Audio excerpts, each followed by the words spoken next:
Bismillahirrahmanirrahim.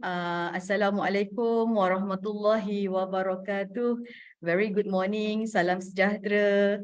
Yang saya hormati Mr. Rosalie Omar, pengasas kepada Goal Aspiration Singapore, Sister Nur Azlinda binti Zulkifli, rakan-rakan Goal Aspiration di Singapore, dan juga yang diraikan sahabat-sahabat kita, klien Puspen Batu Kurau yang dikasihi sekalian.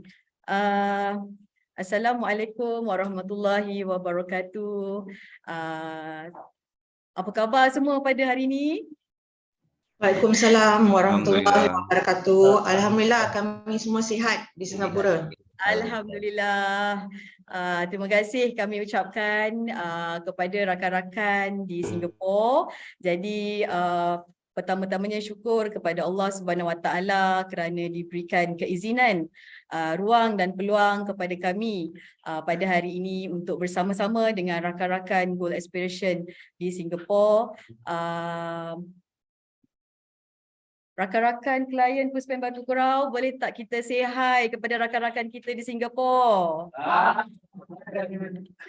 Alright, they were so excited and tak sabar-sabar untuk mendengar dan mendapat perkongsian dan sharing daripada sahabat-sahabat kita di Singapura. Baiklah Puan Linda dan juga rakan-rakan, jadi selamat Hari Raya Aidiladha juga diucapkan kepada semua.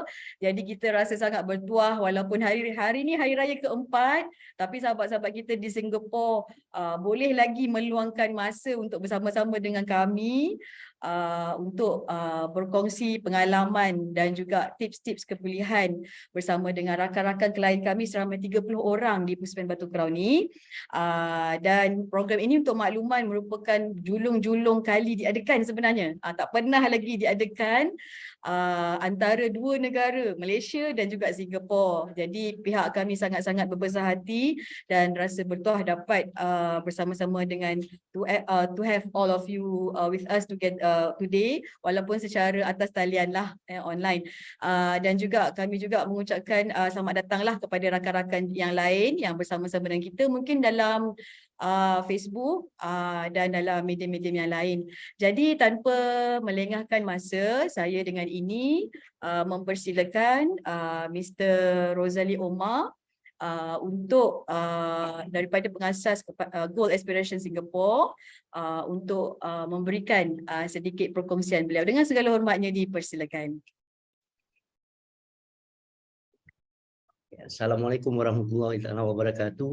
Apa khabar orang-orang sana? Pagi Ahad ni kan rasa macam segar sikit diri ni. Saya nak kenalkan diri saya Rosalie Omar, pengasas Goal Aspiration, dan saya pun adalah bekas penagih juga. Dan kami ditubuhkan pada tahun 2022 bulan 1, dan sekarang hampir 2 tahun lah kami ada di sini. Dan ini gambar anggota-anggota kita punya board members. Kebanyakan kami daripada golongan pesalah juga yang dalam pemulihan. Ya, kami masih terus dalam pemulihan pasal kami selalu bersangka yang pemulihan tu tak ada penutup dia sampailah akhir hayat kita kan. Jadi next slide. Okey, ini ada sikit-sikit intro tentang misi-misi kami. Misi Goal Aspiration adalah untuk mendidik semua segmen masyarakat tentang sifat ketagihan dan pemulihan, dan yang akan menyediakan perkhidmatan sokongan pemulihan kepada individu dalam komuniti pemulihan. Itu salah satu daripada misi-misi kami. Dan visi kami juga memberi inspirasi dan motivasi kepada mereka yang memerlukan bantuan untuk berjaya dalam laluan mereka, dalam pemulihan dan mewujudkan hubungan positif dalam hidup mereka dan meningkatkan kerja atau pendidikan dan ikatan keluarga mereka. Jadi kita jangan samakan visi dengan misi kami, itu berbeza. Jadi inilah dengan tak cara langsung kita bikin bukan membantu orang saja, kita membantu diri kita sendiri, Goal Aspiration yang masih dalam pemulihan untuk seterusnya berjuang. Next. Okey, kita ada 3 signature program yang selalu kita ini, pencegahan kebentanan, pasal waktu kalau kita dalam pemulihan ni banyak-banyak cabaran yang akan kita tempuhi. Dan signature kedua kita ada forum theater itu untuk mengeducate masyarakat tentang isu-isu keluarga, masyarakat dan penagihan. Dan tak lupa juga lagi satu forum theater yang kita akan buat ialah dalam pembunuh di suicidal, orang yang ada memikir untuk membunuh diri, mental issue.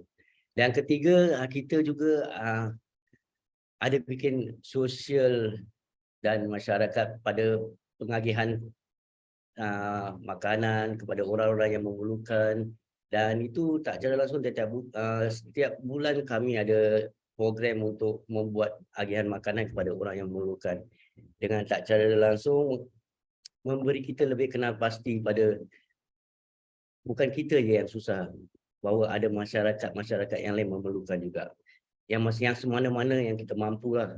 Seterusnya, next. Dan ini salah satu klip yang bila kita ada sesi yang seperti di bawah tu, yang di sebelah kiri, itulah adalah salah satu program kami di Pusat Pemulihan Jamiah Darul Islah.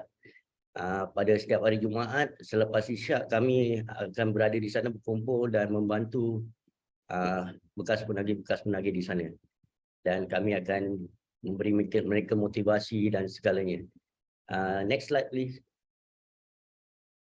Dan ini yang dimaksudkan bantu masyarakat yang memerlukan dengan memberi mereka seperti sedikit sebanyak pun asal dapat menyenangkan mereka lah, dapat membantu mereka dalam pemberian ini.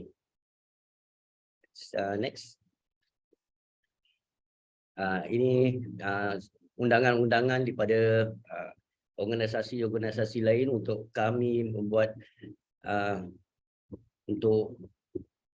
membuat satu sharing seminar ataupun jemputan untuk memberi pengajaran tentang pemulihan dan berikutnya. Ya, dan itulah saja tentang Goal Aspiration yang selama ini kami telah beroperasi, dan harap kami dapat berkembang lagi dan membantu ramai-ramai yang memerlukan. Dan saya akan alih kepada Aslinda untuk meneraju lagi. Silakan Aslin. Ya, Assalamualaikum warahmatullahi wabarakatuh. Bismillahirrahmanirrahim. Alhamdulillahirabbil alamin wassalatu wassalamu ala asyrafil anbiya'i wal mursalin wa ala alihi washabihi ajmain. Hai semua, saya Nur Azlinda. Kejap saya kasih change of slide dulu. Okey, so saya kat sini saya ingin berkongsikan tentang pengalaman ketagihan saya. Okey, pada mulanya kan saya mula mengambil darah ni pada usia 12 tahun. Okey, kerana faktor ingin tahu dan juga persekitaran saya lah, kirakan pergaulan saya, sebab saya rasa di sekitaran saya senang mendapat akses untuk mengambil dadah ni lah, bekalan dadah. Jadi saya menjadi pengguna yang konsisten untuk mengambil dadah secara berterusan. Dan bila saya mengambil dadah ni, saya boleh bekerja, saya boleh menjaga keluarga, saya juga boleh kirakan belajar dalam masa yang sama. Jadi saya rasa masa tu dadah tu macam booster untuk saya untuk melakukan rutin harian saya. Okay. Tapi lepas tu saya telah dimasukkan ke Pusat Pemulihan Dada di Singapura selama kira-kira dalam 12 tahun lah bila saya mengambil dada tu. Tapi saya telah dimasukkan Pusat Pemulihan Dada tu selama 2 kali, sebanyak 2 kali. Tapi banyak perkara yang saya pelajari bila saya berada di Pusat Pemulihan itulah. Saya banyak melakukan muhasabah diri, saya banyak belajar mengawal emosi dan merapikan tingkah laku saya sendiri. Jadi pada awalnya, saya kasih contoh bila saya di dalam pusat pemulihan tu, saya asalnya memang dari kecil saya tak tahu mengaji, saya tak belajar mengaji. Mak bapak hantar saya belajar mengaji, semua saya lari, saya tak pergi. Jadi bila saya kat dalam tu, saya berjaya actually dapat membaca Al-Quran sehinggalah saya khatam Al-Quran di pusat pemulihan tu. Jadi alhamdulillah itulah sesuatu yang pencapaian saya untuk terus menjadi seseorang yang lebih baiklah. Dan saya juga percaya keseimbangan dalam hidup seseorang Muslim lah. Jadi saya amalkan sesuatu yang duniawi dan juga ukrawi. So saya berniat untuk mengejar cita-cita saya. Saya berjaya meraihkan diploma Syariah Islamiyah dari College University Islam Melaka dari Malaysia tapi melalui Jamia Education Center pusat di Singapura pada tahun 2019, alhamdulillah.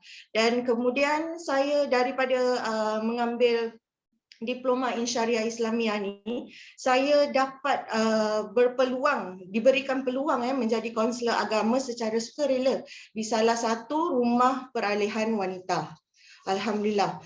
Dan selepas tu saya juga ingin mengejar cita-cita saya dalam urusan duniawi. Jadi saya lanjutkan pelajaran saya dan saya berjaya meraihkan sarjana dalam pengurusan projek pembinaan. Jadi saya sebagai bertugas sepenuh masa sebagai penolong pengurusan projek, assistant project manager lah di sektor awam. Jadi saya dari situ saya terus-menerus ingin menjadi lebih baiklah. Tapi tidak terkecuali saya juga telah melibatkan diri secara aktif untuk melakukan macam voluntary khidmat masyarakat untuk mengagihkan catuan untuk golongan yang memerlukan seperti apa yang tadi Tuan Rosalie mention kita buat banyak memberikan kepada masyarakat kembalilah, menyumbangkan kepada masyarakat kembali. Kita telah menguntit derma untuk membina masjid. So saya cuba melakukan sesuatu yang positif pada diri kita supaya itulah kita ingin menjadi baik, lebih baik dalam tiap-tiap harian kita lah. Jadi ini adalah slide atas pencapaian saya. Yang nombor yang pertama daripada kiri adalah saya punya sharing dengan anak-anak di Muhammadiyah Welfare Home di Singapura. Dan macam mana saya kenal Puan Suryati is daripada Asia Pacific Forum Against Drug 2023 saya adakan perkongsian saya di situ dan juga sertifikat pelajaran saya untuk sarjana dan juga diploma.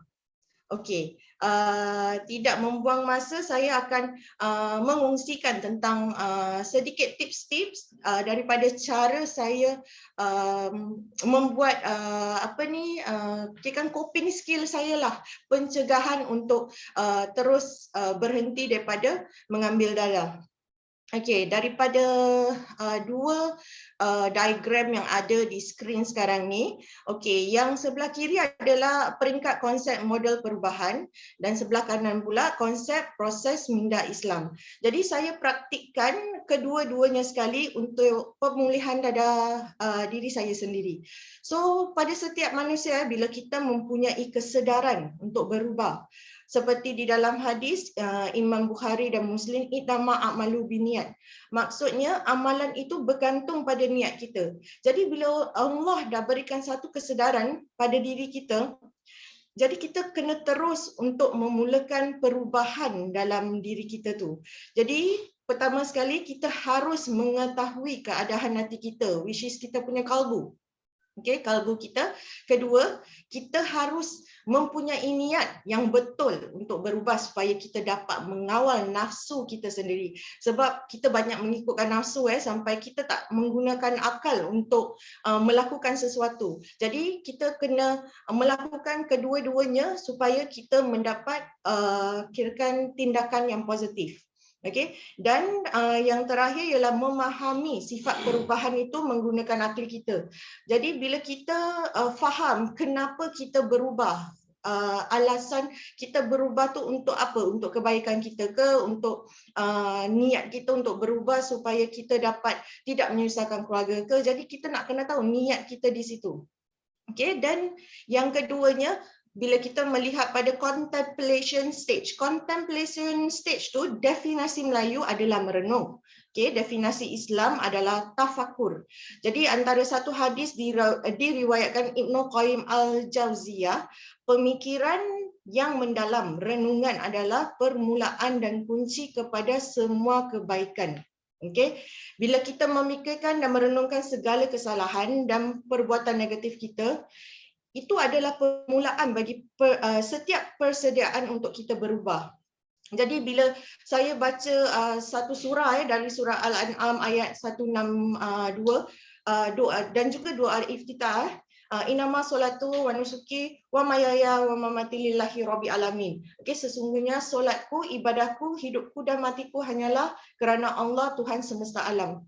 Okey, benda ni betul-betul memberi kesan keinsafan kepada saya atas kedaifan saya lakukan.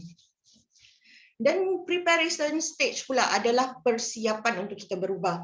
Jadi bila kita bersiap untuk berubah dengan berusaha.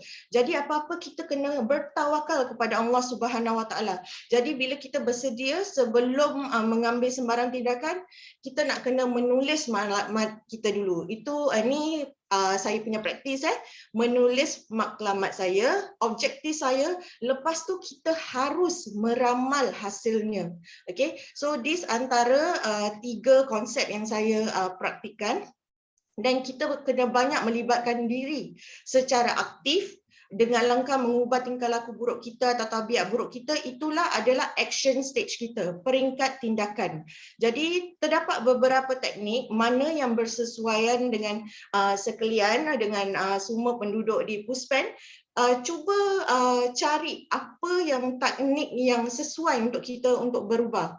Jadi antara saya tips yang saya praktikkan dalam peringkat tindakan ni, jadi saya percaya kepada keupayaan diri saya sendiri, saya belajar memaafkan diri sendiri, belajar banyak untuk mendengar, terima kesalahan saya sendiri. So saya cuba keluar daripada zon selesa saya. Dan daripada last stage dia, maintenance stage adalah peringkat penyelenggaraan. Okey, ini adalah stage stabilnya tahap tingkah laku kita dan kekalkan tingkah laku kita. So kita kena sikap istiqamah dalam menjaga tahap ketakwaan kita untuk terus berubah.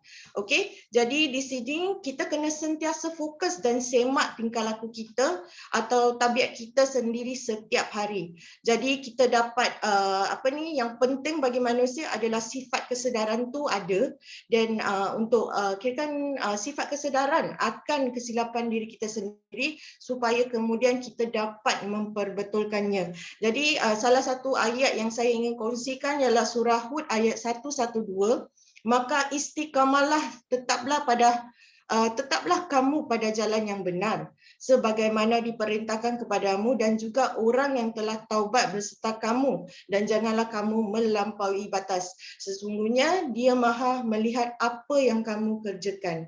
Jadi itulah perkongsian saya. Kita kena banyak self-reflect pada diri kita sendiri, praktikkan apa yang perlu kita lakukan seperti apa yang saya kongsikan tadi. So saya harap perkongsian saya pada kali ini memberi manfaat kepada semua yang mendengar di webinar ini. Terima kasih. Jadi selanjutnya saya akan serahkan ni kepada Muhammad Hairi, suami saya sendiri, untuk mengambil alih untuk sesi perkongsian ni.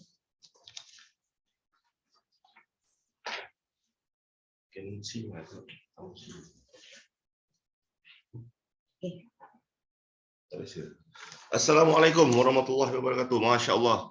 sebuah perkongsian yang sangat hebat ya. Siapa yang dapat suami ganda, untung lah. Saya lah tu. Okey, terutama sekali saya ingin mengucapkan berterima kasih kepada Puspen dan saudara siapa nama dia? Suryati dan juga penghuni-penghuni sahabat-sahabat kita di Puspen sana ya. Apa khabar semua? Saya harap semua sihat-sihat belaka. Dan ni dah bulan 7, saya dengar sana musim durian. Masya-Allah. Teman tak dapat pergi sana. Rindu sangat makan durian kat Ipoh.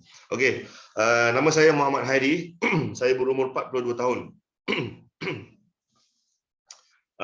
Masa saya mula mengambil dadah jenis ganja ataupun Malaysia sana panggil ayam lah. Umur saya waktu itu 11 tahun. Dan waktu itu kerana kawan-kawan yang saya campur tu tak sebaya dengan saya lah. Saya 11 tahun, mereka dalam 18 tahun, 20. Jadi rasa curiga. Tengok apa diorang buat ni kat sana kan. Lek tepi, sebalut dua ni, guna apa tembakau tu kan. So kita rasa macam curiga lah. Itu yang buat kita nak mencuba. So daripada situ, tersangkut. Mula-mula daripada merokok dan ganja, terus sangkut lah. So lama-kelamaan, jadi macam addicted pula. Dan kata-kata ketagih. Ganja tu tak boleh nak berhenti dari hari-hari kan, tanpa pengetahuan mak, rabah. So apabila saya masuk ke peringkat sekolah menengah, banyak bercampur, lagi banyak kawan, lagi banyaklah jenis-jenis dadah yang saya kenali. Seperti apa tu, rasa macam rasa curiga tu nak mencuba dadah yang lain, jenis-jenis lain tu lagi kuat lah. Itu yang buat saya mencuba. So pada masa itu dan jenis-jenis dadah yang saya dah ambil pada waktu umur 12 tahun atau 13 tahun tu, 13 tahun dah sekolah menengah, ganja, aeramin, domicum, nitra, ecstasy, meth, psychoactive drug, iaitu K2 ataupun mushroom. Jadi hidup saya ni hari-harilah dengan dadah. Selama berbelasan puluh tahun, umur saya jejak 35 tahun. Tak stop ambil dadah. Saya berhenti pun masa saya dimasukkan kepada perkhidmatan negara. NS ada panggil sini, National Service.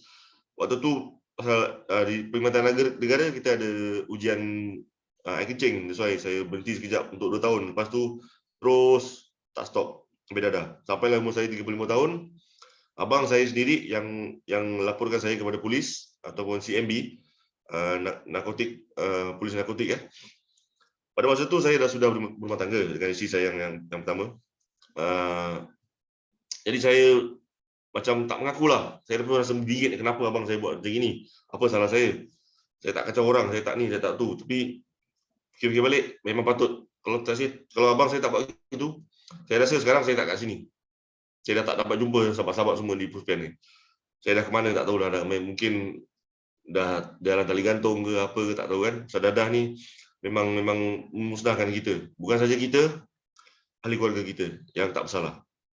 So, alhamdulillah, saya dipenjarakan selama 3 kali daripada 2016 hingga ke 2019. Itulah kali terakhir saya dimasukkan di Pusat Pemulihan Dadah, DRC, Drug Rehabilitation Center di Singapura. Sekarang umur saya dah 42, alhamdulillah. Sudah setahun lebih saya bersama sahabat-sahabat saya di Gold Aspiration ini. Pada masa tu saya rasa macam saya boleh melakukan recovery ni sendirilah. Tapi fikir-fikir balik, saya tak kuat. Saya tak kuat. So saya jumpa ke sahabat saya iaitu Syarul dan Rosli. Saya bertanyalah, boleh tak aku nak join korang? Cakap, boleh. Apa salahnya? So saya turun lah, saya join. Alhamdulillah. Sekarang saya dah sober selama berapa tahun? 19. 3 tahun lah around there. Sudah lupa. Okey. Tetapi tak semestinya saya cakap saya dah berada di sini, saya dah recover. Kerana recovery tu is for life. Setelah sampailah umur kita, sampailah kita dah mati, barulah habis kita pergi recovery. So macam saya katakan tadi tak semestinya saya dah recover ni, saya tak ada saya punya trigger ataupun pencetusan. So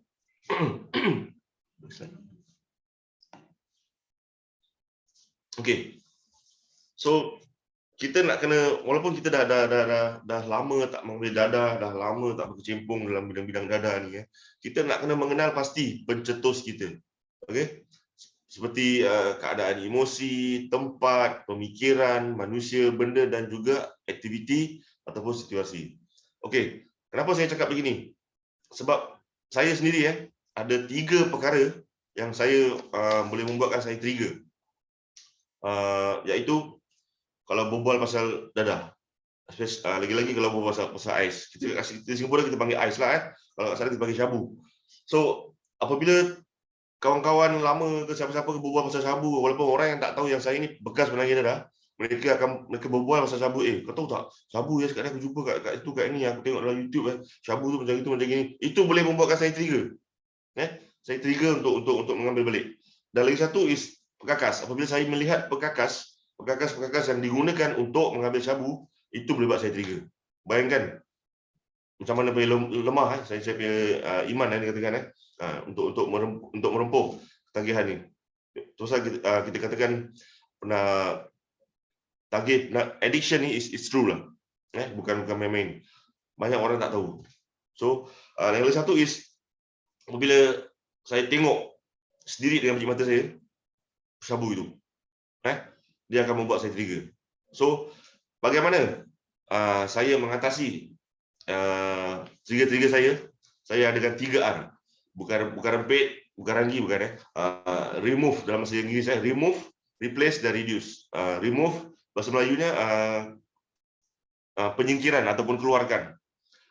Replace, menggantikan ataupun penggantian. Dan ketiga adalah reduce, pengurangan atau kurangkan. Okey, yang pertama, kenapa saya memilih remove? Kita nak kena keluarkan, maksud saya mengambil responsibility untuk mengenal pasti diri kita, pemikiran kita. Macam saya cakap, keadaan emosi dan juga pemikiran. Kita nak kena mengenal pasti apa yang kelemahan kita, emosi kita, pemikiran kita yang membuat kita boleh patah balik ke tabiat lama kita, iaitu dadah. So kita tackle tu benda, insya-Allah kita akan ubah, kita boleh mengatasinya. Dan kedua, replace, menggantikan tabiat buruk kita, bad habit. Okey. Mungkin susah, tapi saya rasa sebagai kita orang lelaki orang bujang, benda yang kita tak buat selalu adalah kemas katil waktu pagi. Betul tak? Jadi kalau siapa cakap ada kemas ni, saya rasa tu memang laki Melayu sejati lah. Laki Melayu terakhir lagi memang Allah Akbar. Bagus lah. Dia boleh bangun pagi kemas katil bagai. Orang saya jarang, susah. Sebab ada orang rumah. Kalau tak ada orang rumah, habis. Katil tak siap pagi. So, kita start daripada mula. Kita tackle bad habit kita dulu. Kita tackle tu, InsyaAllah, sikit, pelan. Recovery ni bukan satu kaligus tau. Sebab orang macam kita ni, ni saya cakap diri saya sendiri orang macam kita ni, kalau kita buat benda dengan nak secepat mungkin satu kaligus, kita jatuh, kita akan merasa bingit, emosi. Saya cakap keadaan emosi kita akan terganggu. Kalau keadaan emosi kita terganggu, apa kita buat? Patah balik kat dadah. Betul tak? That's the simplest and fastest way untuk kita kembali ke dadah dan untuk hilangkan masalah kita. So, bad habit kita tu, kita kena tackle sikit per sikit kita ubah, sikit demi sedikit lah. Pasal kalau orang macam kita ni, kita buat benda sikit-sikit, kita gagal, kita tak rasa macam, ya lama, aku tak boleh buat ni Tak. Pasal kita benda tu sikit, tak apa, kita ubah lagi. Kita cuba lagi. InsyaAllah. Dan yang terakhir ada reduce. Kurangkan. Maksud saya kurangkan tu adalah kurangkan pergaulan. Macam untuk saya ada berbagai-bagai kawan. Kawan motor saya, kawan rempit saya, kawan kerja, kawan-kawan sekolah, kawan kampung lama. Saya kurangkan pergaulan. Tapi saya masih in contact dengan orang. Kerana orang kalau saya, macam lepak apa? Aku ada barang baik ni. Ada apa? Serius apa? Tak apa, korang duit dulu. Aku dah ni, aku dah relax, aku dah tak ni lagi . Alangkah macam ya je, tak apa, biar orang cakap apa pun. Janji pada saya niat saya nak berubah. So lama kelamaan, orang akan rasa, sekali call, 2 kali call, 3 kali tak call lagi. So biar orang rasa, orang sikit banyak pun orang mesti ada tu rasa macam, betul lah, Aidil ni dah berubah, si Wong dah berubah, dah tak ni lagi. Walaupun dia ni ada masih kontak kita, tapi dia dah berubah, dia betul-betul tak ambil dada lagi. Kita tak mau kacau dia. Sikit sebanyak itu macam fikiran mesti ada dalam mereka. Sebab kita biasa campur. Betul tak? Tak mau cakap pasal dada lah. Kita call kawan kita, Din, lepak ke apa? Lepak lah, relax dulu, ngopi dulu ke, ngeteh dulu ke. Tak maulah, itulah, inilah. Lama kelamaan, 2-3 kali, mesti kita tak ajak lagi. Pasal apa? Dia dah tolak kita. Tapi kita masih bercampur. Tanya khabar, apa khabar? Selamat Hari Raya. Apa khabar korang? Sihat gini-gini. So, tak salah. Pada saya tak salah untuk ni apa? Masih berkawan, tapi kurangkan pergaulan dengan benda-benda yang tak bawa faedah. So, itulah saja perkongsian saya kepada semua sahabat-sahabat Puspen sana. Saya berdoakan semoga perjalanan recovery anda semua berjalan dengan lancar, insya-Allah. Amin. Thank you very much. Sorry, lupa lah pula. Saya nak alihkan seterusnya kepada sahabat seterus saya, Syarul. Okey. Assalamualaikum. Aku Syarul. Aku juga daripada anggota Gold Aspiration lah. Okey, baik. Okey, ni aku nak share sikit lah. Aku punya live sikit. Aku punya perjalanan hidup lah. Okey, pertama kalinya aku ambil dada, umur aku dalam 14 ke 15 tahun lah. Aku tak berapa ingat. So, macam mana aku boleh mengenal ataupun mengambil dada ni? Dari mana? Untuk terang-terangnya aku cakap kawan-kawan lah. Tapi bukan nak salahkan kawan-kawan, tidak. Tapi aku berkawan dari golongan itu secara tak langsung. Aku belajar apa itu heroin. Aku kira daripada putih lah ubat. Okay, secara tak langsung dari aku bergaulan dengan diorang, aku mengenal. Ni heroin lah. Itu yang buatkan aku curious ataupun ingin tahu. Perasaan ingin tahu. Tapi ini aku nak tegaskan lah, dekat sini yang korang semua aku rasa first timer ataupun yang pertama kali masuk penjara. Pergaulan itu main peranan penting bagi korang yang masih muda ni. Sebab maaf cakap yang muda-muda ni kira senang terpengaruh ataupun ada itu perasaan ambil tahu lebih daripada yang dah berumur lah. Yang berumur ni kira dah tak perlu lagi tahu nak apa-apa lagi kan. Okey, mulanya aku dengan kehidupan aku sebagai penanggi dada aku belajar macam mana nak meniaga dada kira jadi macam tukan dada Tapi tak lama lah, aku rasa dalam tak sampai 1 tahun aku ditangkap. Dan pertama kalinya aku masuk penjara pada umur aku 16 tahun. Dan seterusnya sebanyak 8 kali lah. Sampailah umur aku 40 sekarang. Okey, sepanjang umur aku yang muda 40 sehingga 40 tahun ni banyak benda yang aku belajar lah. Bila aku berkecimpung dalam bidang kira yang tak baik ni lah Aku belajar jual dada, mencuri, menipu, menjadi seorang kongsi gelap. Pukul orang. Tapi alhamdulillah lah. Tanpa aku tak ada fikir pun untuk berubah tau kali ni. Ni kali aku keluar kira dah 8 kali kan. Jadi untuk aku untuk berubah tak payah nak cakap-cakap, tak payah nak fikirkan lah apa nak jadi-jadi lah, nak duduk-duduk lagi lah kan. Tapi Allah Subhanahu Wa Taala temukan aku dengan kawan-kawan aku yang kat sini yang korang nampak ni. Aku mulakan yang diorang pun ada persamaan perjalanan hidup diorang dengan akulah. So kita mulakan satu perkara yang tak pernah lah yang kita semua yang kat sini pun terfikir yang kita nak buat. Iaitu kita tubuhkan satu badan kira organisasi bagi bekas-bekas penagih, iaitu Gold Aspiration lah yang mana korang nampak lah kat sini sekarang Okey, macam Rosalie cakap tadi aku nak terapkan sikit lah sedikit tentang suicide prevention ataupun pencegahan membunuh diri lah. Okay, ada satu perkara yang aku nak bincangkan ataupun nak share lah yang terjadi pada diri aku dengan bila bergelumbangan dada. Tapi dulu aku nak disclaimer lah. Aku nak buatkan satu penafian aku bukan doktor ataupun profesor dalam bidang dalam bidang ini. Tapi aku cuma suicide and drug prevention advocate lah. Maknanya aku adalah penyokong pencegahan pengambilan dadah dan membunuh diri. Okey, topik ni sebabnya kenapa aku nak ketemukan ini masalah sebab kebanyakan bila orang sharing pasal dadah di mana kat Singapura ke ataupun Malaysia ke ataupun kat Brunei diorang tak ada terapkan ini perkara. Iaitu apa mungkin adalah satu pantang lah bagi kita masyarakat Melayu Melayu Islam yang bunuh diri itu ada salah. Memang salah, tapi itu benda terjadi. Cuma kita tak highlightkan ataupun kita tak ketengahkan benda ni Okey, okey, dari pengalaman aku sendiri ni kira aku nak share dari pengalaman aku sendirilah. Aku sendiri pernah nak membunuh diri sebanyak 2 kali pada tahun 2008. Tapi gagal lah, bukan nak cakap gagal lah, kira ada baiknya jugalah sebab Allah berikan aku peluang lagi untuk teruskan kehidupan aku Ada sebabnya Allah berikan aku peluang. Sebab 2 kali aku cuba bunuh diri tapi tak mati. Ya Allah berikan aku peluang ketiga lah.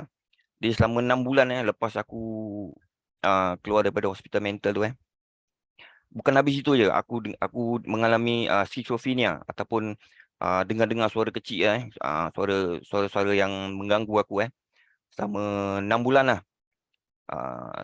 Sebenarnya dalam 6 bulan tu barulah aku kena tangkap dan aku dipenjarakan 5 tahun 6 bulan dengan 3 sebatan rotan lah. Okey, dari pengalaman aku sendiri bila nak bunuh diri bila itu pemikiran tercetus aku tak ada nak terfikir tau. Pemikiran aku tak waras. Kira pemikiran aku jadi sempit. Jadi aku sendiri nak larikan diri aku dari masalah itu Untuk aku pada aku personally keputusan aku untuk membunuh diri itu adalah keputusan seorang pengecut lah. Kira masalah tu sendiri yang aku cari, tapi aku mengambil keputusan yang mudah. Aku bunuh diri senang tapi contoh yang korang nampak slide kat sini ini contohnya doktor psikologis bila interview aku dekat hospital mental tu okey, doktor diagnose aku kemurungan ataupun depression tapi penyebabnya adalah ini salah satu 3 dia lah, masalah kewangan. Tapi bila psikiatrik ataupun kaunselor mendalami masalah aku rupanya punca aku adalah salah penggunaan dadah. Dari kita boleh tengok kat sini, betul-betul masalah aku senang je nak settle. Bukan masalah kewangan kita nak settle. Kita betul-betul nak kena cari punca asas penyebab aku ingin membunuh diri. Iaitu salah penggunaan dadah. Bila aku dapat settlekan masalah ini insya-Allah yang atas-atas ni semua tak ada. Jadi kemurungan itu pun tak akan datang. Jadi betul-betul mudahlah. Cuma macam aku cakap, aku mengambil keputusan yang seorang pengecut lah. Aku cuba lari pada masalah yang aku cari sendiri. So untuk aku nak tegaskan lagi untuk seorang yang ingin membunuh diri pemikiran diorang memang sempit. Jadi aku percaya sedangkan kerajaan dengan organisasi-organisasi dan juga pihak badan-badan agama Islam dekat Malaysia lah, tak mahu cakap Singapura, Malaysia, aku percaya diorang menyediakan bantuan bagi mereka yang ada masalah mental sedemikian. Mereka yang ada berfikiran sedemikian memang tak dapat fikir secara waras. Sebabnya mereka tak memfikirkan tentang keluarga. Macam contoh aku ada keluarga, ibu, ayah, adik-beradik semualah. Tapi aku tetap memilih untuk membunuh diri pasal masalah kewangan. Untuk aku tak adil. Sekarang bila kau tanya aku, memang tak adil. Sebab kalau aku bunuh diri sekiranya kalau aku mati tu hari betul-betul mati. Tapi masalah kewangan tu dibebani dengan keluarga aku pula. Jadi aku orang putih cakap selfish lah, mementingkan diri sendiri lah. Bukan jual ikan mementingkan diri sendiri. Jadi macam aku cakap, itu adalah satu perbuatan untuk aku kira keji lah. Daripada agama Islam memang keji. Tapi kalau ikut daripada mental, fizikal memang penyakit. Tapi dari pandangan orang yang luar dan diri aku untuk masa sekarang, memang tak adil lah, satu perkara yang pengecut lah. Okey, bunuh diri satu benda yang rumit. Memang tak ada orang boleh boleh cegahkan ni benda akan terjadi. Tak boleh. Cuma masa aku kira tak ada orang boleh tahan ini benda tak kena menjadilah. Kira apa yang kita boleh buat adalah mencegah. Tanda-tanda amaran seperti aku nak bunuh diri ataupun aku mati pun baik. Ini adalah salah satu tanda awal yang seseorang tu mungkin terlintas nak bunuh diri ke ataupun dah plan nak bunuh diri. Okey. Jadi aku nak tegaskan lagi kat sini yang slide yang kat atas ni bila korang bertemu dengan seseorang ada pemikiran macam tadi, harap-harap korang kira telefon lah yang nombor-nombor dekat atas ni. Kalau sekiranya korang boleh atasi, boleh menolong bantuan ataupun cari penyebabnya, kalau korang boleh tolong bantu, korang bantu. Kalau tak boleh, tak apa. Ini suicide hotline kat Malaysia, korang boleh telefon ataupun layar laman web ni korang boleh cari bantuan lah. InsyaAllah diorang boleh tolong. Okey sekejap lagi ni semualah. Okey. Aku cuma ambil setakat ini je lah. Kira aku nak cakap banyak-banyak. Nanti aku tak tahu apa nak cakap. Okey. Baiklah, aku berikan laluan ni pada kawan aku seterusnya Lizan ni Lizan, Kapitan. Okey. Assalamualaikum dan selamat pagi. Okey. Santai-santai lah, santai-santai hari Minggu. Ni adik-adik kat apa nama Puspen Batu Kurau. Apa khabar? Cuba lambai sikit. Rasa macam apa tau, macam tak bergerak, macam kat muzium, macam patung gitu. Tengok tadi tak bergerak. Kesian kawan-kawan. Pening kepala dengar banyak-banyak cerita pengalaman dia orang Okey, nama aku Lizan. Aku dah boleh jadi pangkat datuk kau orang. Yang ada bapak kau orang, umur aku 56 tahun. Penagih Bentan Okey. Aku tengok kau orang aku teringat aku dululah belasan tahun. Aku mula ambil dadah umur 14. Ringan-ringan aja. Ringan-ringan. Satu hari satu straw, satu hari satu straw. Bukan kawan kenalkan, bukan apa. Cuma apa tahu? Bosan.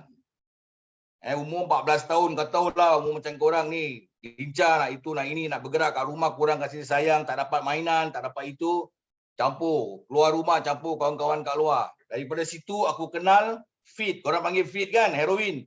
Putih, ada panggil obat macam-macam lah nama dia. Itu pertama kali aku berkenalan dengan dia dan jatuh cinta dengan heroin tu. Sampailah 30 lebih tahun keluar masuk. Sampai sekarang ni kau tengok aku. Dah pandai naik botak, gigi pun dah nak rongak, masih belum settle. Jadi,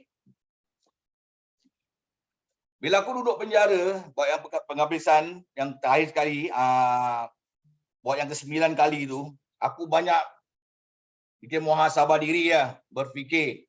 Kan, sampai bila nak giling, bila nak habis. Betul tak? Macam korang ini, kadang-kadang ada juga terfikir nak berubah. Tapi bila keluar, kena angin udara luar, lupa. Kita lupa, gagal. Bikin jatuh lagi, keluar masuk. Yang penghabisan aku buat muhasabah diri sampai bila aku nak gini.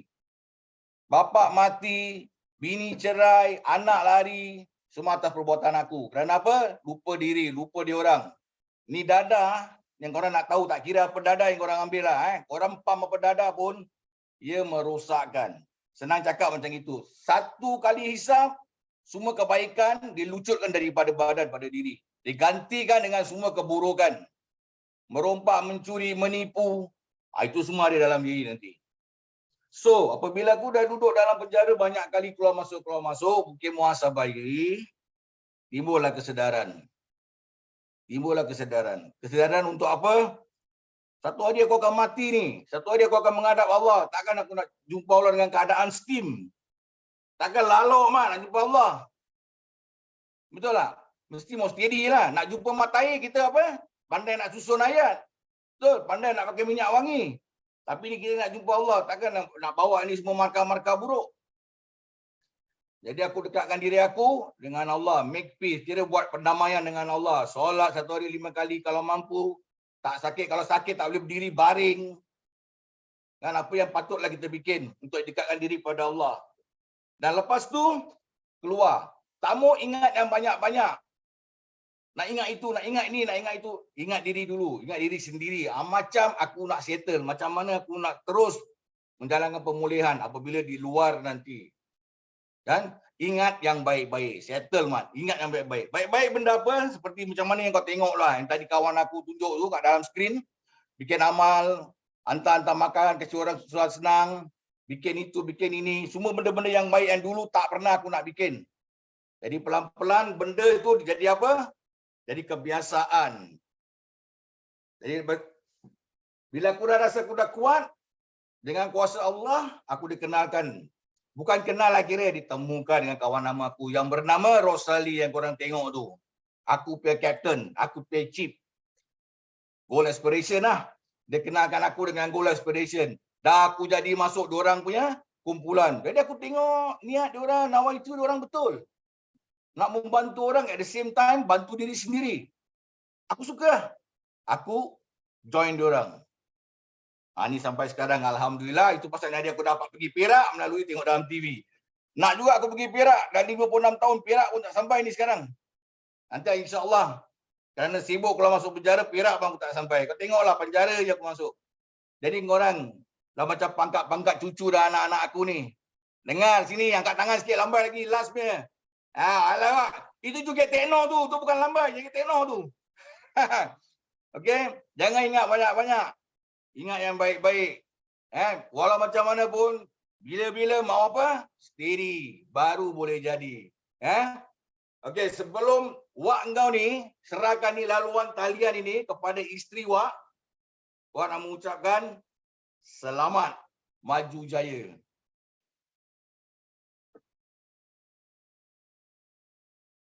Assalamualaikum. Apa khabar semua di Batu Kurau? Apa khabar? Masih mendengar ya? Bagus. Alhamdulillah. Tadi tu, Wak tadi tu, suami cik lah, suami cik.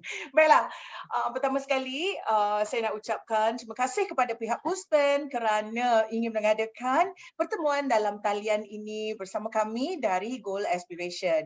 Nama saya Aidli Mosbit, ya, dan saya selaku penasihat kepada kumpulan pemulihan Goal Aspiration ini. Ya, tugas saya adalah untuk memberi nasihat, memberikan rangka kerja untuk Goal Aspiration meneruskan perjalanan dan memajukan lagi usaha mereka.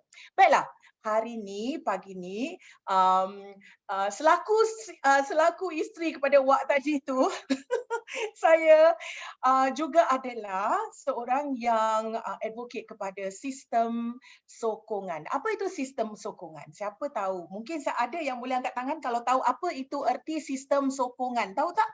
Tahu? Ada yang tahu? Angkat tangan? Ada kalau yang tahu? Tak ada? Tak tahu ya? Baiklah, kalau tak tahu, biar saya huraikan sedikit ya tentang apa itu sistem sokongan. Sistem sokongan adalah suatu infrastruktur untuk membantu seseorang itu menjalani pemulihan mereka. Infrastruktur ini perlu ya kerana sebagai seorang yang melalui saya bersama dengan seorang bekas penagih dadah.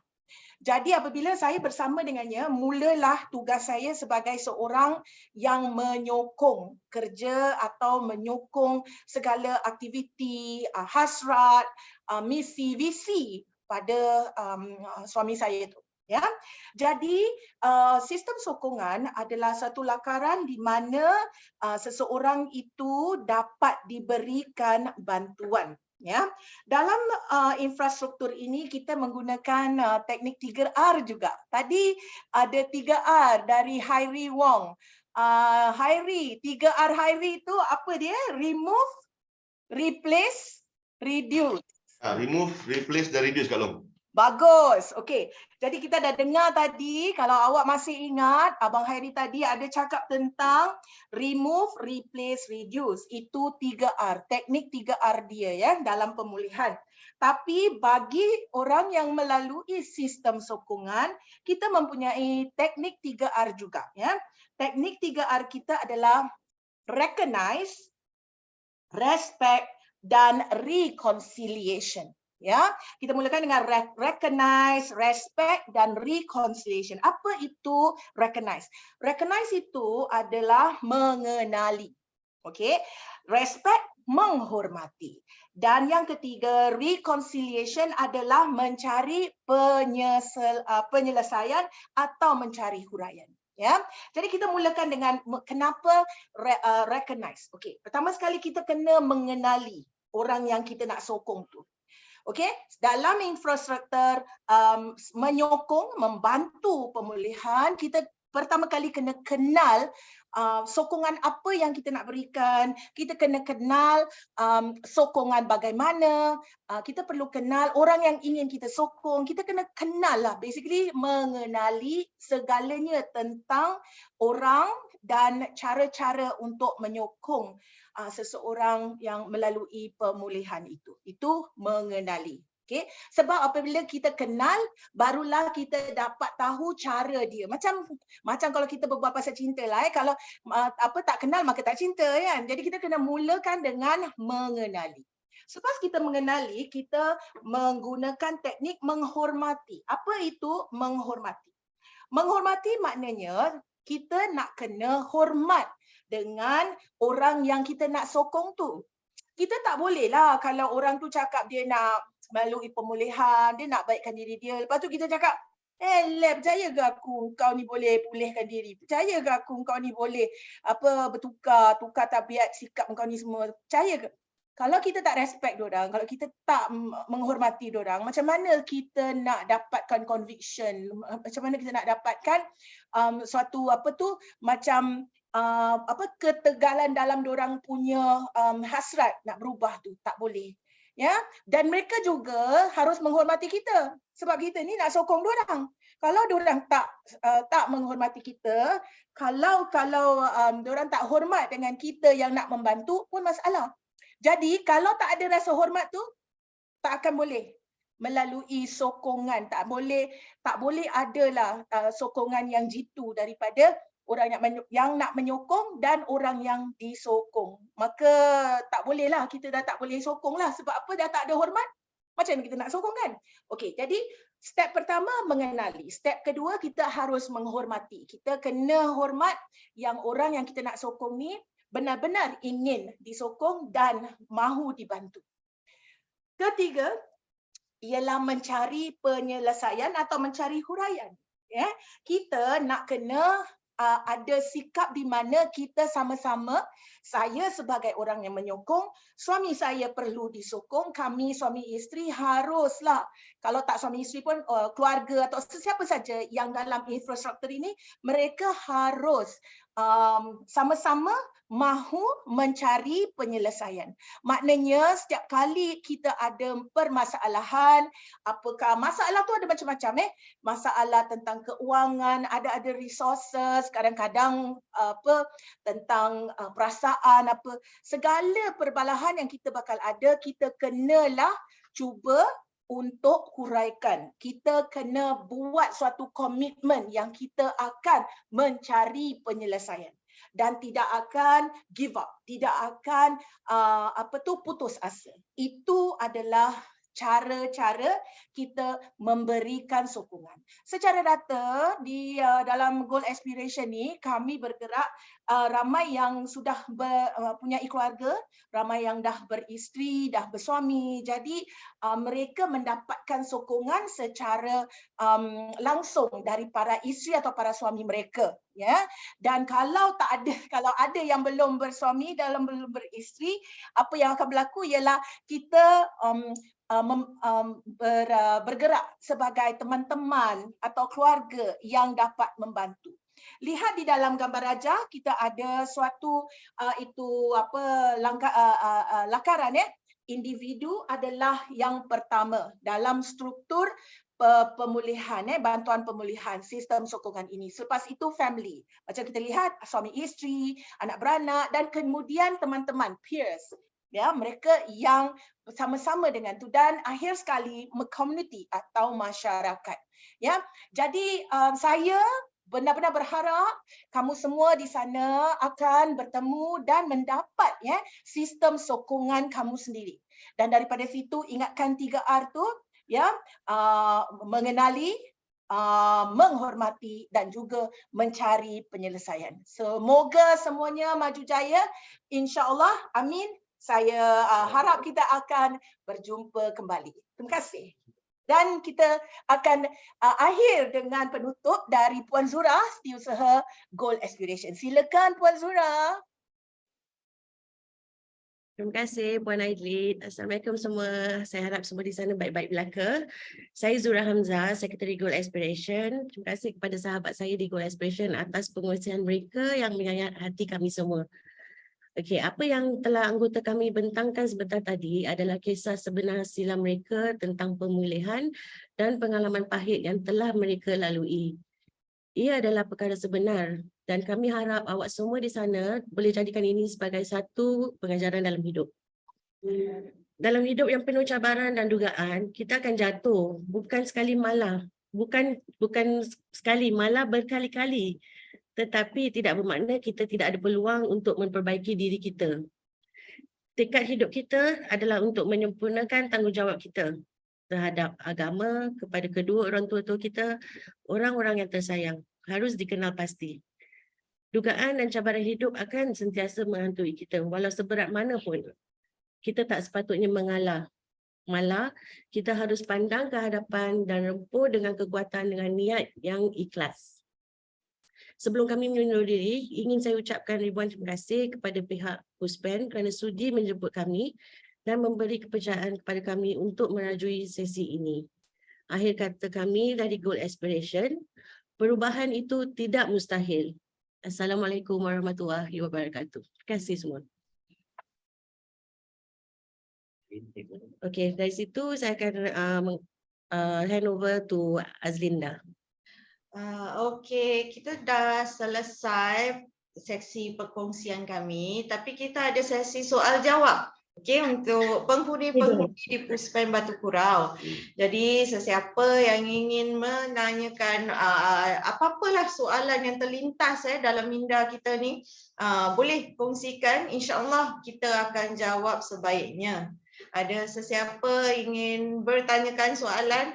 Jadi kalau kita lihatkan dalam Goal Aspiration ni kita ada banyak kategori ada yang tak low risk lah, tak berapa experience dia tak banyak, sampailah yang penagih yang betul-betul hardcore jadi untuk saya dah masuk 2 kali, suami dah masuk 3 kali, Syarul ada berapa kali, yang paling lama Wak kita lah, Wak Lizan kita ni dia paling hardcore kat sini.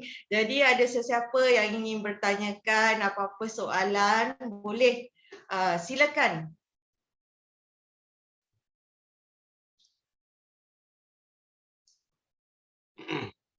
Okey, silakan. Duduk kat sini terus tanya soalan. Boleh duduk dan tanyakan soalan. Okey, kenalkan diri anda, nama Perkenalkan diri dulu. dan soalan. Okey, Assalamualaikum. Saya Waalaikumsalam. Muhammad bin Abdullah. MB dah abang. Okey, soalan saya. Lepas Kejap soalan nak tujukan pada siapa adik? sistem sokongan. Okey, sistem sokongan. Kak Adli. Okey, boleh. Silakan soalannya. Soalannya. Okey, soalannya. Kalau kami keluar ni bebas ni, kawan-kawan yang misal dadah confirm akan jatuhkan kami. Okey, saya nak tanya berkenaan dengan masyarakat yang sekeliling yang tak Islam. Contoh, kalau kami keluar ni, mereka mungkin akan kata, elok 2-3 hari esok isap balik. Buat baik pun mereka akan kata, tu apakah langkah yang terbaik untuk kita mengatasi masalah tu? Sebagai seorang yang memberikan sokongan, nasihatlah. Kalau akak boleh kasih nasihat, akak akan cakap untuk awak, kita tak boleh nak kawal apa orang lain nak cakap. Kita tak boleh nak kawal apa apa saja orang punya sangkaan tentang kita. Tapi kita boleh kawal diri kita. Kita boleh cakap pada diri kita yang kita kena kuat. Sebab apa? Kita cuma ada kita dan Tuhan. Jadi kalau ada apa-apa kita rasa macam perlu luahkan, kita masih ada tempat mengadu, betul tak? Jadi kekuatan tu adalah pada dalam diri kita. Setiap kali kita diberikan cemohan, setiap kali orang meragukan apa saja yang kita nak buat, hasrat kita tu kita punya. Kita kena tegarkan kita punya matlamat dan diri. Macam tadi Kak Azlinda ada cakap, Ustazah Azlinda ada cakap, dia kata tuliskan matlamat dulu. Jadi kalau kita kadang-kadang dah terletak apa niat dalam hati, nama itu kita dalam hati, kita tak dapat lihat lah katakan. Tak apa, tulis. Lepas tu letakkan dalam dompet ke, dalam beg ke, apa yang kita tulis tu. Jadi setiap hari kita tengok, kita akan ingat apa kita punya matlamat. Ya, orang akan cakap 2-3 hari ada orang, lepas tu orang cakap, ya konon kau baik ni 2-3 hari je lah, lepas tu kau buatlah lagi. Itu mulut diorang. Tapi kita punya hati, kita punya kemahuan, itu kita boleh kontrol. Selepas saya dah beri nasihat ni, sebab akak dah beri nasihat, akak suruh yang lain-lain ni cakap, berikan apa yang mereka sendiri lalui.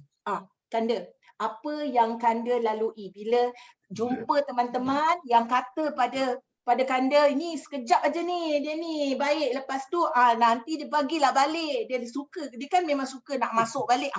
Apa akan you cakap pada dia orang? Itu ibarat macam apa tahu, macam jalan-jalan terpelecok, jalan-jalan tersandung.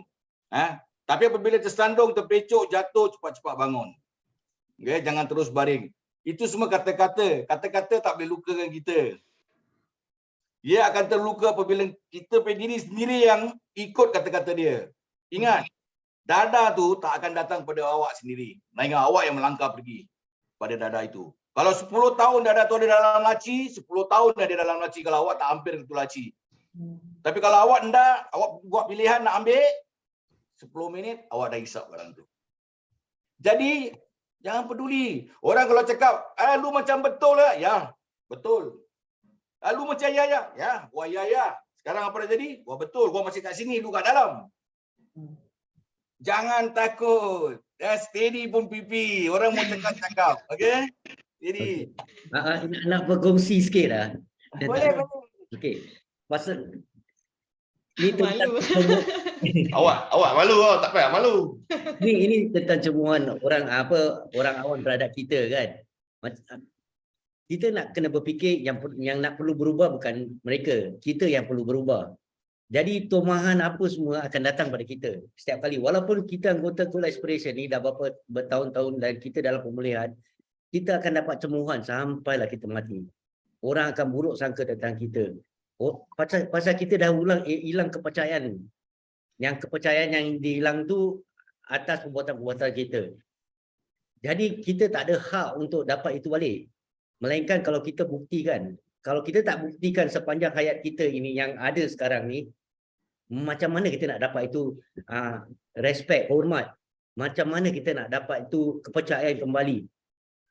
Kita tak boleh minta apa yang kita tak seharusnya dapat. Kita nak kena tunjukkan, buktikan, terlebih lagi buktikan pada diri kita. Biar kawan-kawan saya yang ada kat sini semua, kita pun dapat bahagian dapat tumahan. Orang tak percaya. Tapi alhamdulillah kita jalan terus. Pasal pemulihan kita lebih penting daripada apa yang orang katakan terhadap kita. Pasal kalau kita berubah, insya-Allah yang itu Kak Long tadi cakap, insya-Allah sekitaran kita, keluarga kita, masyarakat, teman-teman orang yang tersayang, insya-Allah akan menerima kita satu persatu. Yang penting pemulihan kita jangan nak pulang kabut. Seperti jangan ni hari bikin besok nak dapat. Kita perlu ada kesabaran yang kuat. Dia akan jadi bukan 2 tahun, bukan jadi 5 tahun, bukan jadi 10 tahun. Mungkin untuk kita 30 tahun. Sanggup kita nak sabar sampai 30 tahun baru dapat kepercayaan. Jadi kita nak kena renung jauh. Pasal setiap kali anggap perubahan kita. Yang betul kita punya hukuman ni bukan sentence yang dalam yang kita terima, sentence penjara 2 tahun, 3 tahun, 4 tahun, itu bukan hukuman, itu hukuman daripada government. Tapi hukuman sebenar kita ni yang kita nak kena hadapi ni sampai akhir hayat. Inilah seperti tomahan, seperti orang nak menerima kita, itulah hukuman sebenarnya yang kita dapat apabila kita buat kesilapan yang lalu. Itu hukuman yang kita nak kena lalui sampai mati. Dan kita harus terima pasal kita masih bernafas. Tapi macam mana kita nak terima dan macam mana kita nak menuju ke puncak yang kita nak tuju, kita harus bergerak. Tapi dengan satu nasihat, kalau nak menuju ke sesuatu destinasi, jangan sekali-sekali separuh jalan. Tidak ada sukses yang akan terjadi dengan perbuatan ataupun tumpuan separuh jalan. Cubalah kalau tak percaya. Kalau awak nak naik motor sampai ke Pekan, kalau separuh jalan tak akan sampai tujuan dia. Walaupun payah, walaupun nak kena susah gini, pergi danau, masuk keluar, masuk hutan, tapi kasih habis. Sama dengan pemulihan, sama dengan orang yang ada bisnes, sama yang orang yang pergi sekolah. Tak ada apa yang akan mereka capai dengan separuh jalan. Jadi ambil itu sebagai satu iktibar lah. Harap-harap dapat beri semangat yang lagi kuat. Dan lagi satu, jangan lupa kasih sayang orang tua. Itu ya. Terima kasih. Okey, saya nak tambah sikit boleh ya? Terima kasih. Okey. Janganlah malu, ya Allah. Okey. Seperti saya contoh walaupun saya bukan berkali-kali masuk penjara, cuma 3 kali, tapi saya dah banyak kasih janji kepada ibu saya, arwah abah saya. So, dah kali ketiga ni, itu janji tu, mereka tengok tu macam, sudah. Adik, tak payah cakap lagi dah. Setiap kali adik cakap, adik buat lagi. Adik cakap, adik buat lagi. So, kali ni, saya tak cakap apa-apa. Saya buat. Saya tunjukkan. Bukan nak menunjuk. Tapi, saya buat, saya tunjuk. Alhamdulillah, mak saya dah tahu, dah nampak sendiri. Sampai saya dah ni, dia tegur saya. Adik buat apa tu? Mak tengok dekat Facebook, dekat itu semua adik buat tu, hantar-hantar makan, agih-agihan semua ni. Itulah adik buat sekarang, mak. Adik dah berubah sekarang. Alhamdulillah, dengan bantuan kawan-kawan, dengan bantuan mak, walaupun mak dah tak percaya, dengan adik tak kasih janji apa-apa lagi, alhamdulillah, doa mak selalu kabul. So, jangan janji kalau kita tak boleh tepati. Kita buat aja. Walaupun orang nak cakap apa, cakaplah. Hinalah apa pun. Satu benda pasal recovery ni, kita nak kena rendahkan diri kita, ego kita ni, macam mana kita rendahkan diri kita pada Allah, kita rendahkanlah diri kita sebanyak mungkin. Jangan pedulikan apa orang cakap. Tak mau kisahkanlah kawan baik, walaupun dia kawan baik kita pun, walaupun dia ahli keluarga kita pun, jangan ambil indah. Yang penting kita buat niat lawan itu, kita tunjuk biar orang nampak, insya-Allah. Okey, saya rasa kita dah jawab ya soalan adik, betul? Okey, ada sesiapa lagi yang ingin menanyakan soalan? Sesi masih terbuka, kita boleh tanyakan apa-apa soalan. Kita ada masa sampai jam 11.30 untuk sesi soalan. Kalau ada staff-staff, ahli-ahli daripada Puspen juga, guru-guru di sana ingin menanyakan soalan kepada kita, insya-Allah kita dapat menjawab. Silakan. Nama? Assalamualaikum. Nama saya Muhammad Izul Nazrin bin Kamarudin, umur saya 25. Dah kahwin? Belum. Ya, soalannya dik. Soalan saya, bagaimana cara mudah nak mengatasi masalah trigger? Trigger. Okey, nak tunjukkan soalannya kepada siapa?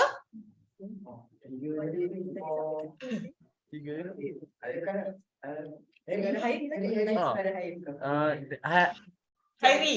Cik Hairi. Okey. Boleh ulangi sekali? Sorry. Macam mana mengatasi? Macam mana nak mengatasi trigger? Cara mudah nak mengatasi masalah trigger. Okey. Sebenarnya masalah trigger ni tak ada yang mudah. Okey, tak mudah. Memang betul saya cakap. tak ada cara yang mudah untuk mengatasi trigger kita ni. Okey, sekarang saya nak tanya balik. Apa yang membuatkan awak senang trigger? Senang trigger dengan benda, tempat banyak trigger saya. Tengok benda ke ataupun Tengok benda dengan tempat biasa kita duduk sebelum kita masuk sini lah. betul. Okey, macam saya cakap dulu walaupun saya tengok let's say saya ke hospital. Kat hospital pun saya pernah ambil dadah. Masa tunggu nak jumpa doktor tu kan, saya tengok alamak lambat benar. Singgah hajat toilet lah, pergi tangga ke apa kan. Tempat-tempat tu pun sampai sekarang saya tengok, ni tempat sejarah ni kan. Tempat jatuh lagi dia kenang. Betul tak? Betul tak cakap itu? So, cara kita untuk mengatasi ni is kita alihkan pemikiran tu ataupun situasi tu ke benda lain. Ataupun elakkan. Daripada bertempung dengan benda macam kita dah tahu tempat ni tempat sejarah. Apa pasal lah kita nak cek pasal nak pergi lalu kat sana. Tempat lain yang boleh jalan, tempat lain yang boleh lalu, betul tak? Tapi kalau boleh elak kita elak. Kalau boleh jalan tempat lain. Kalau by all means nak kena jalan jauh mana pun, pergilah. Jangan lalui sana. Memang tak mudah. Cakap memang senang tapi nak buat tu memang susah. Tapi insya-Allah dengan niat kita, insya-Allah kita boleh lakukan. InsyaAllah. Okey. Terima kasih. Ada siapa nak tambah? Okey, saya tambah sikit sebab saya pun mempunyai trigger. Okey, saya sendiri mempunyai trigger. Contohnya macam tadi Abang Hari kita kata kita singgah ke tempat tu kita nampak. Okey. Waktu yang kita akan tahu bila trigger tu sudah dicetuskan apabila kita lalu ke tempat tu kita tak merasai apa-apa lagi. Jadi iman kita tu sebenarnya dah kuat. Tapi macam saya cakaplah, terdapat beberapa faktor yang boleh buat kita trigger balik. Kadang-kadang keadaan emosi kita. Kita ada masalah keluarga ke masalah kewangan. Kita nak penyelesaian yang cepat, yang mudah. Jadi kita ambil jalan singkat. Okay? Tapi kita usahakan untuk kita mengawal emosi kita dengan menggunakan akal kita. Kita tahu benda tu salah, kita tahu benda tu memudaratkan diri kita, kita elakkan insya-Allah. Itu tambahan saya. Okay? Ada sesiapa lagi nak tambah? Ni dengar Wak nak cakap. Siap kau. Dengar. Wak cakap satu kali. Trigger tu sebenarnya ada kat dalam sini. Bukan terletak kat jamban, kat tandas, bukan terletak kat shopping mall, kat bawah tangga. Bukan, dia kat dalam sini. Betul. Ya, pasal kita pergi ke satu tempat, kita bikin satu barang, kita akan tangkap gambar pakai mata. Klip macam ambil gambar. Dia akan selalu ada, tak pergi mana-mana pun. Itu shopping center pun tak akan roboh. Jadi apabila dah kat dalam sini, dia ada kaitan dengan hati. Apabila terasa, memana rasa, mak hati dah berkata-kata nak cuba. Jangan bertolak ansur dengan kata-kata macam itu. Itu bisikan-bisikan nafsu. Kalau kau boy, kalau masih nak laluk lagi, masih ingat apa tau? Ini benda boleh bawa kau pergi surga. Go, tak ada orang stop. Tapi ingat akibat dia. Boleh kehilangan semua. From hero jadi zero. Ingat, ini pengalaman Wak dah tempuh. Jadi jangan. Tu benda kat dalam sini, trigger. Jadi kita gantikan dengan gambar baru lah. Bikin benda-benda yang baik. Ingat baik-baik. Masukkan benda baru. InsyaAllah. InsyaAllah.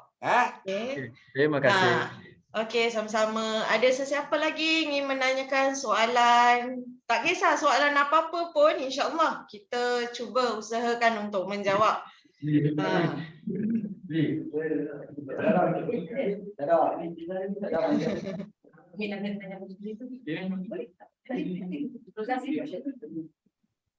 ni lagi. Wah, dia lagi. 2 kali main dah. Dah oleh tak mau tanya. Orang tak mau tanya. Ya, Dek. Soalannya, Dek. Okey, pasal trigger tadi kan. Kan ada replace, remove dengan reduce. Oh, saya nak tanya pasal replace gantian. Apakah dimaksudkan dengan gantian tu? Adakah ganti dadah dengan pokok ke apa? Betul juga Alamak. soalan tu. Okey. Betul baik memuji teman ya. Allah. Muka kamu macam black ah. Saudara ke? Okey. Penyanyi black tu bukan? Okey. Okey, soalan dia tadi apakah maksudnya remove itu kan? Replace. Oh, replace ya? Penggantian. Okey, penggantian maksud saya tu adalah habit, tabiat buruk kita. Boleh tukarkan untuk menjadi tabiat yang baik. For example, macam saya cakap tadi, bangun pagi, kemas katil. Saya rasa jarang orang bujang macam kita kemas katil, betul tak? Bangun pagi, angkat tu toilet mandi dah keluar. So, perangai habit buruk kita ni, kalau sikit-sikit kita ubah, insya-Allah akan jadi baik. So, kita nak kena mula daripada sikit. Sikit-sikit lama-lama jadi bukit. So, kita tak boleh terus berubah jadi baik. Susah. Memang nak jadi baik memang susah. Nak jadi jahat ni dengan sekelip mata. Macam Wak tu cakap, it's all in the mental. Mind. So, kalau mind kita ni masih nak buat benda yang buruk, kita tak boleh nak replace dengan benda yang baik. Susah. Pada saya bagi saya, otak saya ni dah pusing. Kanan ke kiri, kiri ke kanan. Pasal selalu gunakan yang kiri je tak habis. Nak benda yang jahat, benda yang senang, nak benda yang sedap.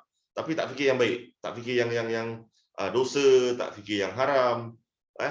Macam contoh, walaupun ada kawan-kawan kita tak ambil dadah, tapi dia minum arak. Tabiat juga tu. Tapi apabila kita cakap pasal haram tu arak tu. Makan babi ke? Haram tu makan babi ke? Tak dadah tak pula haram. Haram jadah betul juga. So kita nak kena ubah mindset tu. Jadikan buang bad habit kita tu. Sorry. Okey, kita nak kena buang tabiat habit kita, tabiat buruk kita tu sikit-sikit, insya-Allah kita akan dapat ubah, dapat gantikanlah bad habit kita tu, tabiat buruk kita. Maybe sahabat saya Syarul boleh tambah-tambah sikit. Okey. Untuk aku for replace untuk aku masa sekarang ni, habit aku dulu air batu lah, ubat lah. Jadi sekarang aku banyak replacekan aku punya habit tu main game.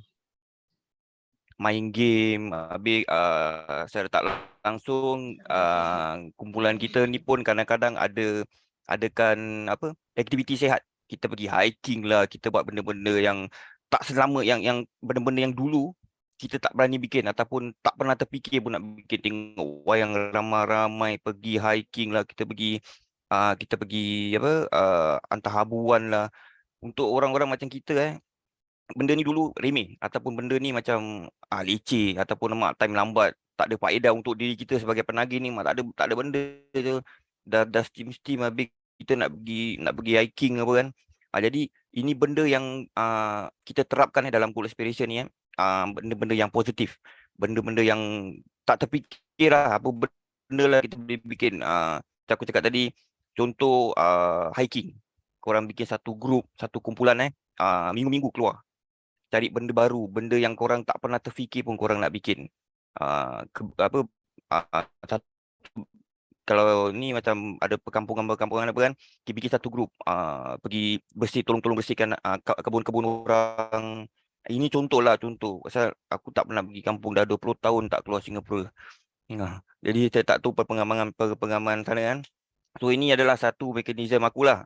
Contohnya main game. Kat handphone pun aku rasa pun banyak game yang game-game bukan mesin mesin lain. Mesin kira pun satu mesin pun kira satu addiction juga, penagih juga kan. Jadi lain game dulu lah, macam Call of Duty ke apa-apa. Yang senyum-senyum benda-benda yang faedah lah. Senyum ketawa-ketawa belakang tu. Ada main ke?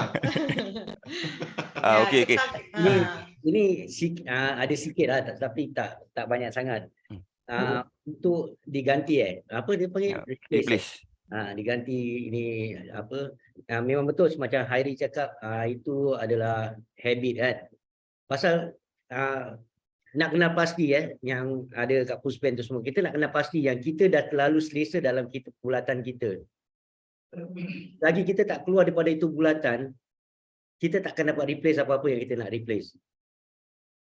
Kita nak kena berani keluarkan diri kita daripada keselesaan kita yang kita hidup selama ini. Seperti bergaul ini tempat dengan geng-geng yang sama satu kepala ini.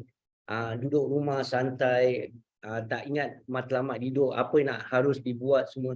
Kalau kita dah dalam selesa tu, kalau kita nak replace something, kita nak kena keluar daripada dalam tu keselesaan. Memang susah, bukan senang. Pasal kita nak kita dah apabila kita tarik diri kita keluar daripada itu keselesaan, benda yang akan datang adalah tak selesa, tak ngam lah, macam kekok. Apa yang nak bikin tu kekok. Tapi itu memang permulaan untuk perubahan. Bila kita dah keluar itu daripada keselesaan kita, memang kekok. Tapi seharusnya kita buat. Pasal selepas bulatan yang kat luar tu kekok, tak selesa lah apa, akan datang satu lagi bulatan. Yang bulatan itu akan dinamakan bulatan kejayaan. Apa yang kita akan nampak? Kita akan nampak itu kejayaan, apa yang kita tumpukan, pasal itu adalah ganjaran. Ganjaran daripada perbuatan kita keluar daripada bulatan itu. Kalau selagi kita tak seberani, kita tak sekuat untuk keluar daripada bulatan itu, kita akan tetap hidup sampai mati dalam itu bulatan. Jadi ini 3R takkan terjadi. Selagi kita tak keluarkan diri kita dalam bulatan itu, ini 3R takkan terjadi. Jadi beranikah kita, kuatkah kita nak tempuh luar bulatan ini? Yang pertama kita nak kena tempuh tidak keselesaan. Bergaul dengan orang tak sehaluan dengan kita, bikin aktiviti yang kita tak pernah cuba, macam-macam lah sebagainya. Masuk masjid setiap kali tak seperti dulu, nampak masjid cuma lalu. Kita nak kena bikin yang tak selesa tu. Tapi InsyaAllah, Allah akan jadikan kita setiap apa cubaan yang dia kasih kita tu, pasti ada ganjaran di luarnya. Jadi ganjaran ni akan pasti datang. Jadi itulah kita nak kena cuba. Selagi dalam bulatan lah itu tempat kita, kalau kita tak nak keluar, takkan jadi apa-apa. Tapi bila kita nak keluar, kita ada niat, ada matlamat untuk keluarga ke, untuk agama ke, untuk kedua orang tu, untuk orang yang tersayang ke, InsyaAllah bikin dorong kita kuat. Tanam sesuatu yang boleh bikin semangat kita lagi kuat. Kalau itu kita dapat tumpukan pada sesuatu ataupun seseorang ataupun sesiapa, dia akan bawa kita keluar daripada itu. Dan pelan demi pelan, jangan keluar kabut. Pelan demi pelan kita akan dapat keluar daripada bulatan itu.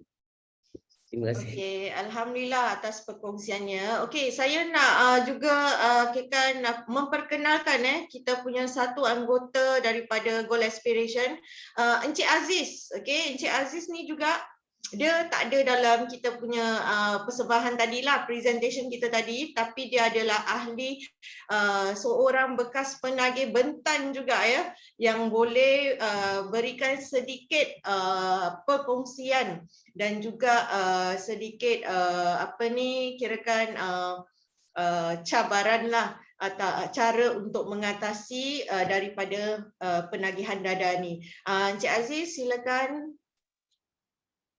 Assalamualaikum semua. Okey, nama saya Abdul Aziz. Saya pun daripada Goal Aspiration.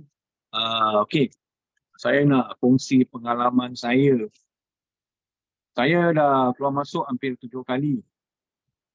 DRC dah 3 ke 4 kali, tapi sambil sentence jauh-jauh. Sebab apa? Saya trafficking. Food trafficking tu saya pernah duduk 7 tahun. Dan saya plan nak berubah, tapi jatuh lagi. Sebab apa? Saya masih campur dengan kawan lama. Lepas tu, terduduk balik. Bila saya terduduk balik, saya main sentence tu jauh. Amat jauh. Bila hakim cakap, sentence awak sekarang 12 tahun dengan 11 rutan, 11 sebatan rutan. Saya rasa alamak, adakah dah berakhir hidup saya ni? Saya sedih. Bila di dalam tu, saya terfikir. Saya fikir apa tau? Alamak, kali ni saya tak dapat jumpa mak saya. Kalau mak saya jadi apa-apa kat luar, apa yang saya rasa. From time to time bila saya keluar selepas 12 tahun tu, saya keluar tahun berapa tu 2017. Saya ingat kan saya nak betul-betul berubah. Tapi the problem is saya masih campur lagi kawan lama. You know, campur lagi yang masih nak main drug lagi lah. Walaupun tak hi bye-bye ambil duduk dengan orang, kadang-kadang otak terfikir alamak, sekali-sekali lah tak apa, sekali-sekali je. Tapi muka macam saya ni mana boleh sekali-sekali, dah sekali terus. Jadi tak boleh stop. Jadi dari situ saya kena tangkap lagi. Bila saya kena tangkap kan, saya rasa saya nak jawab ni, bila pula ni, sikit hari dah 12 tahun. Kali ni mungkin lebih. Tapi kata orang tu, Allah sayang kita kan. Allah kasih peluang. Saya dapat DRC. Nasib baik dapat DRC. DRC cuma 36 bulan je. Jadi 18 bulan di dalam, 18 bulan di luar, saya rasa bersyukur. Bila saya melihat mak saya masih ada lagi. Itu yang saya rasa syukur dan saya buat perjanjian dengan diri saya sendiri. Kali ini saya nak kena berubah. Saya dah tahu apa saya punya silap.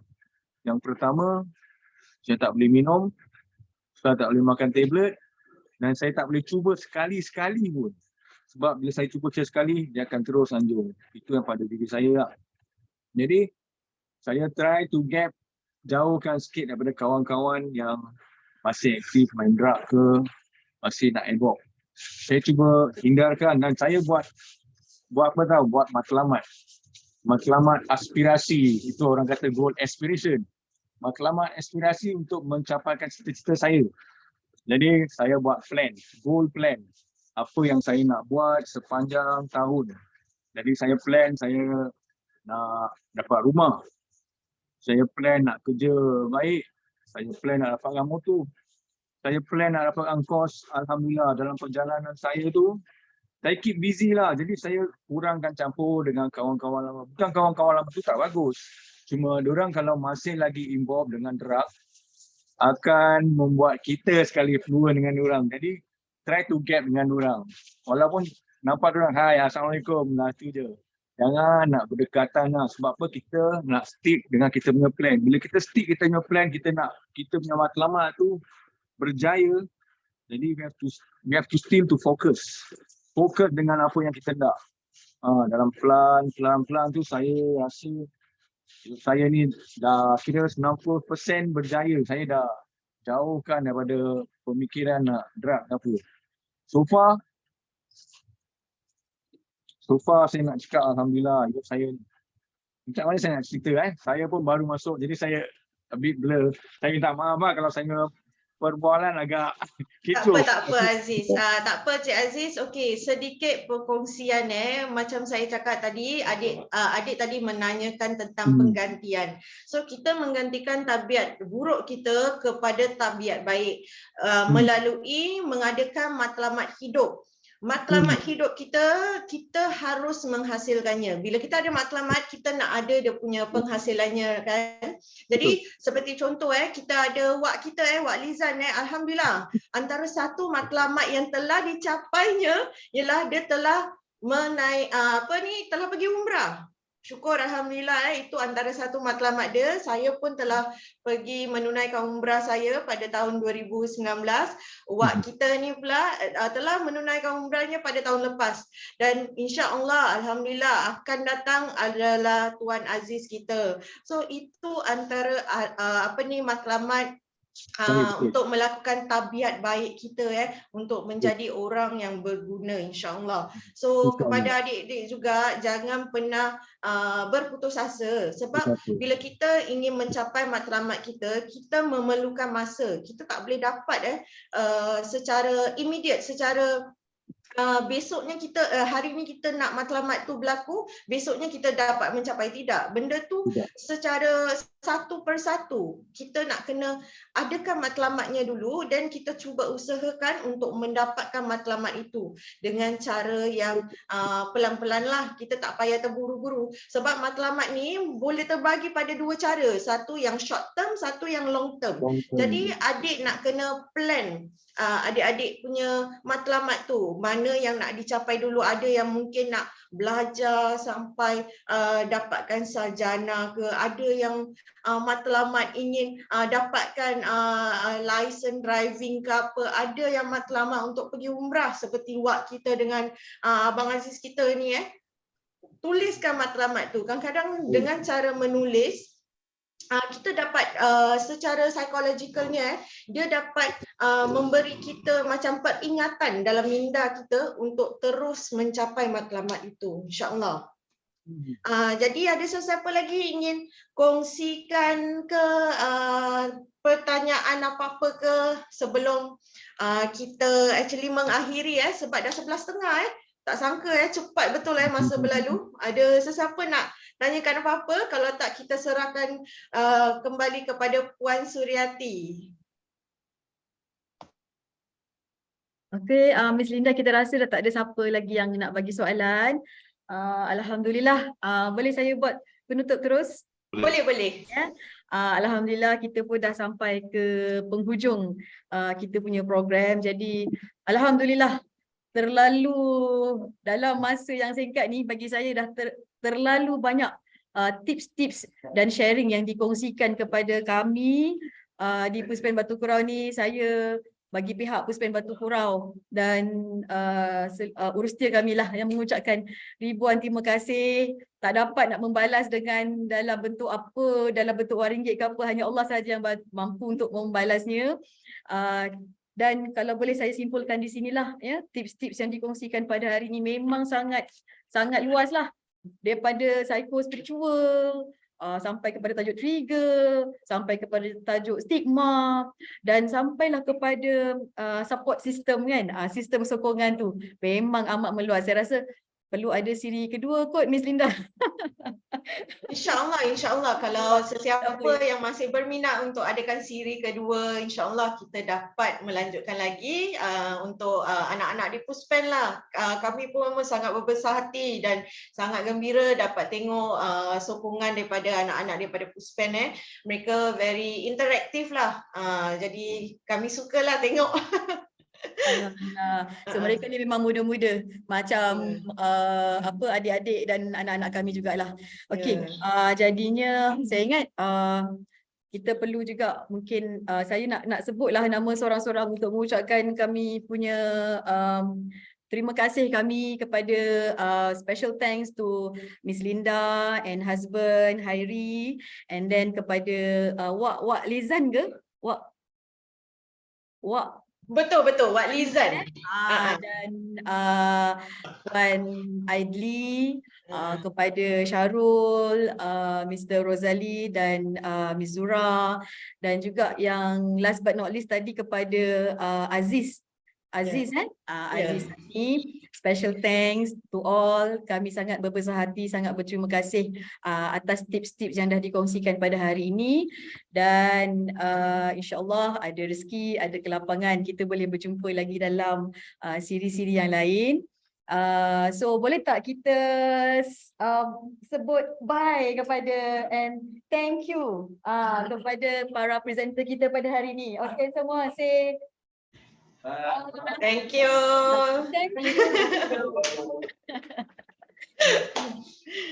Okay, so saya rasa itu sajalah daripada pihak kami, dan saya juga mengambil kesempatan ini untuk mengucapkan terima kasih pada urustia kami jugalah yang bersama dengan kita pada hari ini, Puan Azlina, kita punya ketua unit pemulihan, Encik Hafiz, kita punya pakar IT kita, dan seorang student praktikal kita, bekas student praktikal kita lah, Cik Anis, yang bersama-sama dengan kita juga pada hari ini. Dan lagi sekali terima kasih banyak-banyak. Mohon doakan kami, klien Puspen Batu Kurau akan terus kekal dalam kepulihan. Untuk berubah tu senang, tapi untuk istiqomah dan mengekalkan kepulihan itulah satu cabaran yang perlu untuk kita sama-sama tangani. Dan kita juga di Malaysia, kita juga mendoakan supaya grup Goal Aspiration akan terus maju jaya selepas ini, insya-Allah. Itu saja daripada kami. InsyaAllah. Okay, Rosalie, maybe sebagai pengasas Goal Aspiration, kata penutup sebelum kita akhiri kita punya webinar ni. Terima kasih. Terima kasih banyak-banyak kerana mengundang kami. InsyaAllah akan terjadi lagi, mungkin next series ke apa. Cuma kita mohonkan agar yang di sana semua pun doakan untuk terbaik untuk kami. Pasal kami pun dalam pemulihan. Harap doa daripada orang-orang di sana tu insyaAllah akan lagi memberikan kita kekuatan-kekuatan untuk meneruskan perjalanan kita. Terima kasih. Okey, Boleh ke kita bergambar ke macam mana? boleh. Saya akan ambilkan gambar. Just okey 1, 2, 3. Belum. Okey. Okey. Yang belakang berdiri, boleh nampak? Yang belakang nak kena diri Yang sikit. belakang diri sikit, boleh nampak? Waduh, handsome benar abang-abang ni. Okey, boleh Dah, okey. 1, 2, 3. Belum lagi tu. Okey, lagi sekali 1, 2, 3. Okey, boleh. Saya akan kirimkan gambar. Untuk video ni pun ada rekod Jadi insyaAllah nanti saya akan kirimkan pada Puan Suryati. Terima kasih. Assalamualaikum warahmatullahi wabarakatuh. Waalaikumsalam warahmatullahi wabarakatuh. Thank you.